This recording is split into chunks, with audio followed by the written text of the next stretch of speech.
DNC lawyer admits they weren't required to be impartial between Clinton and Sanders. A class action lawsuit by Bernie Sanders supporters against the Democratic National Committee is getting pretty quotable.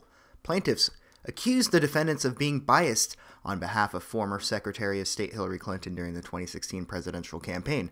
But one DNC lawyer's argument actually tries to justify the party's right to be biased on behalf of one primary candidate over another, according to an article from the Young Turks. In other words, they would have chosen their nominee over cigars in a back room. That's what the attorney reportedly said in Florida in a federal court. We could have voluntarily decided that, look, we're going to go in the back rooms like they used to and smoke cigars and pick the candidate that way. That's not the way it's done, but they could have. And they would have also been in their right.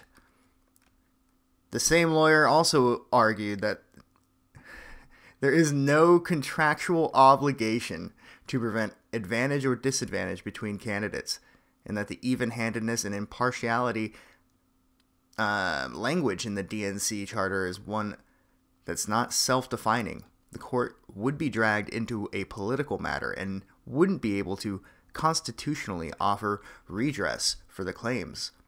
The DNC did not respond to comment by press time, but we will update when they do. Jared Black and Elizabeth Lee Beck, both Sanders supporters, sued the DNC in June 2016 over the alleged bias for Clinton at the expense of their preferred candidate, an independent U.S. senator who ran the Democratic Party's presidential nomination. Article 5, Section 4 of the DNC's charter says the national chairperson shall exercise impartiality and even-handedness as between the presidential candidates and campaigns, and shall make sure officers and staff also play fair during the nomination process. Chairwoman Debbie Wasserman Schultz resigned from her post in July 2016 after emails obtained by WikiLeaks suggest that she and other DNC officials were dismissive and even antagonistic against the Sanders campaign.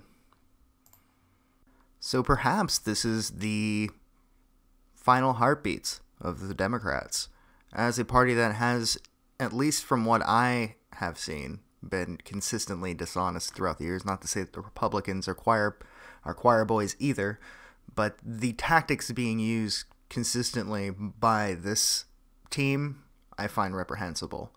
And